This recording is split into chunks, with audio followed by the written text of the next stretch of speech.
आज हमें बड़ा सम्मान के साथ मैं कहता हूं कि जो गोड्डा के लोकप्रिय सांसद और गोड्डा को जिन्होंने विकास का बहुत बड़ा नाम पूरे भारत में दिया है, वो आज हमारे नामांकन में उपस्थित हुए। उनका आशीर्वाद हमारे साथ मिला।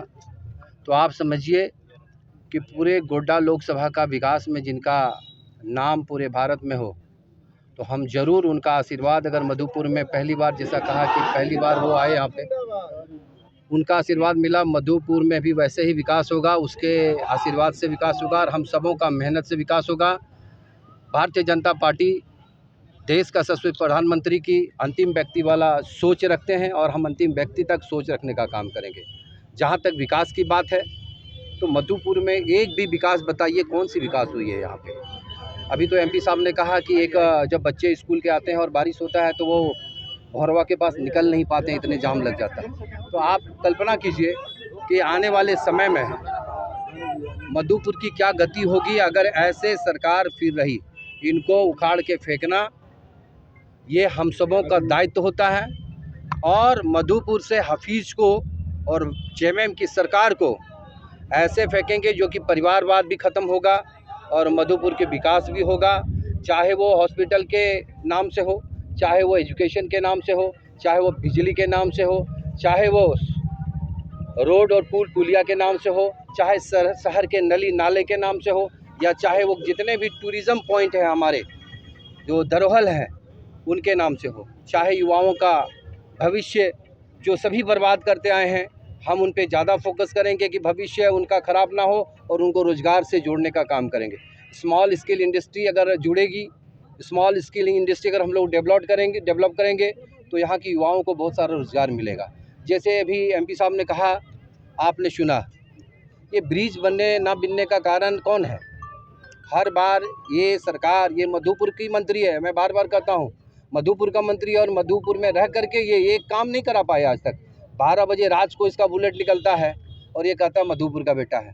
ये मधुपुर का बेटा नहीं है, ये अपने परिवार का बेटा है, मधुपुर का लुटेरा है, मधुपुर को लूट रहा है। युवाओं को ये इन्होंने सिर्फ और सिर्फ बेवकूफ़ बना करके उसका उम्र खा रहा है और युवा अब अपनी उम्र, जो नौकरी पाने की उम्र होता था, उस उम्र से और आगे बढ़ रहा है।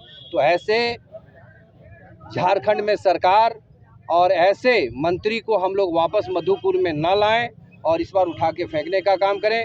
क्योंकि अभी देखें कि हेमंत बाबू का प्रोग्राम था आम बागान में, 3 महीना पहले जेल से छूट के आए। वो कौन से ऐसे युवाओं के लिए, झारखंडियों के लिए काम करने गए थे जो जेल में गए थे? वो करप्शन किए उसने। आपको याद होगा कि वो 2019 में, अब जब मेरा बाई इलेक्शन था, तब उसने आया था यहाँ पे और लोगों को बहुत सारे वादे किए थे। उसके बाद एक बार भी हेमंत बाबू दिखाई दिए क्या मधुपुर में?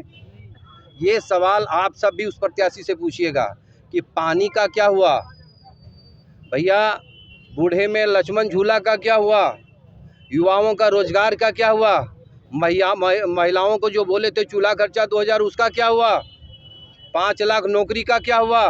और मधुपुर में एक भी इंडोर स्टेडियम हो या चारों प्रखंड में एक भी स्टेडियम बना क्या? आपने कितने मधुपुर के युवाओं को रोजगार दिए? इसने एक काम किया, आदिवासी महिलाओं को मरवाने का काम किया, आदिवासियों को डराने का काम किया, आदिवासियों को पीट कर मारने का काम किया। ये मंत्री उनका संरक्षण देता है और ये मंत्री के लोग उन्हें मारता है।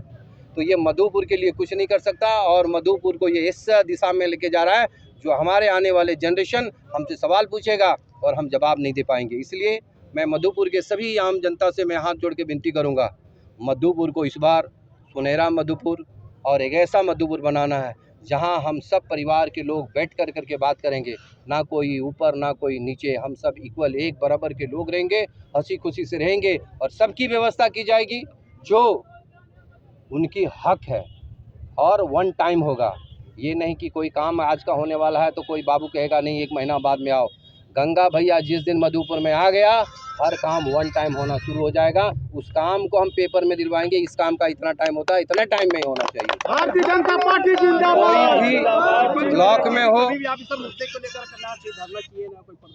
धरना प्रदर्शन भारतीय जनता पार्टी ने कैसे नहीं किया है?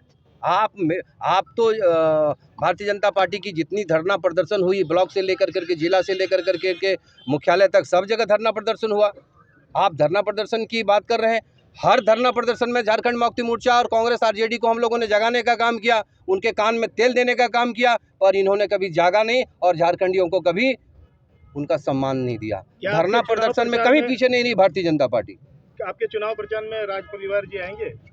वो हमारे सम्मानित नेता हैं, एक बार एमएलए और एक बार के मंत्री रहे हैं, और वो बड़ा दिल दिखा कर करके मधुपुर की जनता ने जब उनको 2 बार एमएलए और मंत्री बनाया है, तो उसे भी एक बार मधुपुर की जनता को आशीर्वाद देने आना चाहिए और उनका बनपर होना चाहिए। पर वो सम्मानित भारतीय जनता पार्टी के नेता हैं और उनको अपनी जो मधुपुर के लिए जो उसको परिचय दिया, वो अपना परिचय देना चाहिए। धन्यवाद। चौथे टर्म में 16 साल के संसदीय जीवन में मैं पहली बार मधुपुर एसडीओ के ऑफिस में आया। ना अपने काम से कभी आया, ना विधायक के काम से आया, ना विधायक का नॉमिनेशन कराने कभी आया।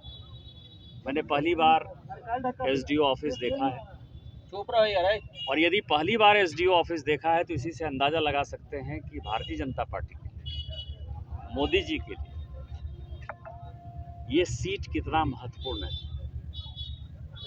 इस सीट का जो समीकरण है और इस सीट के जो हालात हैं,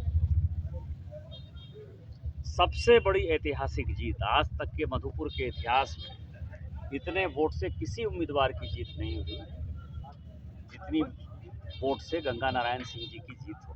जो लहर मैं देख पा रहा हूँ, शायद मैंने अपनी लोकसभा चुनाव में भी वो लहर नहीं देखा। हम उसी के लिए आए और मुझे लगता है कि ज्यों-ज्यों समय बीतता जाएगा कोई भी उम्मीदवार मुकाबले में नहीं नजर आएगा। सांसद कैंप करेंगे पूरे चुनाव में? सांसद कैंप किए हुए है। 25 तारीख से मैं आया हूँ।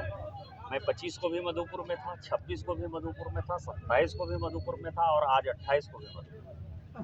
सर, मैं आपका कहीं प्रचार से भी घूमते हुए एक समय मधुपुर में जरूर रहूँगा। आपका प्रचार सर ज्यादातर शहर में रहेगा या ग्रामीण क्षेत्र में रहेगा सर? मैं तो प्रचार करता नहीं हूँ। मैंने तो अपने लिए भी प्रचार नहीं किया था। मैं लोगों के पास जाऊंगा, उनसे अपने सुख दुख की बात करूंगा, मधुपुर के हालात के बारे में बताऊंगा कि प्रदीप मोदी जी के यहाँ क्या हुआ, राजेश मुर्मू जी की मृत्यु कैसे हुई, और किस तरह से। मैं हिंदू मुसलमान की बात नहीं करता। मैं हमेशा कहता हूँ कि ये देश जितना हिंदुओं का है उतना ही मुसलमानों का है, लेकिन ये देश बांग्लादेशी मुसलमानों का नहीं है, घुसपैठियों का नहीं है। लेकिन सर झारखंड में एक और मुद्दा है जो स्टूडेंट को लेकर के है, जो एग्जाम बार आपने, बार आपने, होता आपने है। मेरी पूरी बात होने ही नहीं देना। दूसरा, मैंने कहा कि जो नकल है और नकल जो बेअकल होकर ये सरकार कर रही है और जिसमें हमारे युवा बेरोजगार हो रहे हैं। आज टीचर का अपॉइंटमेंट नहीं हो रहा है, आज हॉस्पिटल में डॉक्टर का अपॉइंटमेंट नहीं हो रहा है, आज कर्मचारियों का अपॉइंटमेंट नहीं हो रहा है, प्रोफेसर का अपॉइंटमेंट नहीं हो रहा है, और इससे सभी प्रभावित हैं। जाति, धर्म, वर्ग, संप्रदाय से ऊपर सभी प्रभावित हैं। उन सबों को जो ये नकल के कारण, करप्शन के कारण जो हमारे युवा दिन रात पढ़ाई करते हैं, वो जो नौकरी नहीं पा रहे हैं, उनमें जो बेरोजगारी है, उसके बारे में मेरा दूसरा मुद्दा होगा। तीसरा, मैंने आपको बता दिया कि विकास एक बड़ा मुद्दा है, जिस विकास के आप देखिए कि डालमिया को 5 साल से जितने डीसी आए उनको मैं एक ही चीज़ कहता रहा कि ये आधा ब्रिज बना हुआ है डालमिया कूप का, हमारे बच्चे वहाँ फंसते हैं, हमारे बच्चे स्कूल नहीं जा पाते हैं जब उसमें पानी आ जाता है। जब 5 साल में एक डालमिया कूप का जगह नहीं सरकार निकाल पाती है, तो आप हबीजुल से और क्या कल्पना कर सकते हैं। जहाँ तक हाजी साहब का सवाल था, हाजी साहब का मैं बहुत सम्मान करता हूँ, लेकिन मैं जो बार बार कह रहा हूँ, फिर मैं एक बार कह रहा हूँ कि हफीजुल साहब जो है मधुपुर के लिए केला की पेड़ साबित होंगे। वो दोबारा भविष्य में कभी भी यहाँ के विधायक नहीं। सर आपका एक प्रश्न है कि आपका अंदाजा